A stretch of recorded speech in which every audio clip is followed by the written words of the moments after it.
Whole Story Quest Audiobooks presents The Gallows Green Killer by Francis Lloyd, narrated by Edward Mitchell. Chapter 1. Gibbet Cottage, Gallows Green, Somerset. A soft, balmy night with a light breeze shaking the trees. The man in the shadows was trembling. The palms of his hands were moist, and warm sweat trickled down his neck and inside his shirt. He hoped he couldn't be seen, deep in the blackness of the moon shadow. The metal box he clutched to his chest was awkward and cumbersome. He searched desperately around the overgrown garden for a place to hide it, somewhere secure where he could return for it later when the heat had died down. He'd left it too late to store it away properly.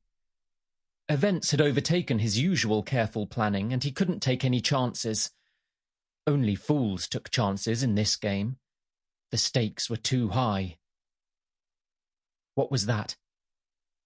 He stood stock still, ears straining, his heartbeat pounding in the screaming silence. He could smell his own fear.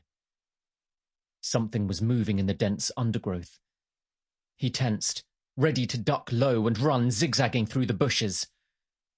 The sound came again.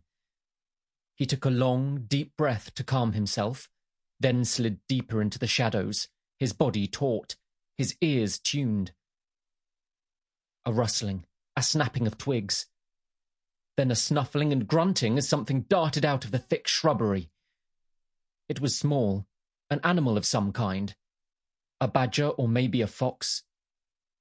Gallows Green was running alive with filthy, flea-infested vermin.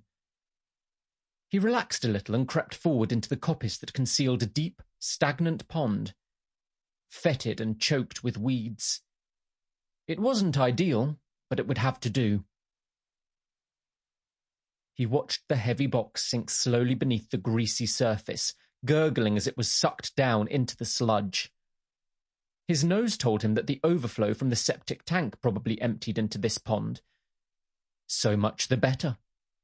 He didn't want some nosy neighbour poking around in it, and there was nothing like raw sewage for keeping people away. He thought, not for the first time, that life in the English countryside was mostly stinking and crude, and he didn't just mean the animals. The rural idyll of leafy tranquility might fool some people, but not him. This chocolate box village with its superficial charm and sanctimonious morality hid corruption. Sample complete. Ready to continue?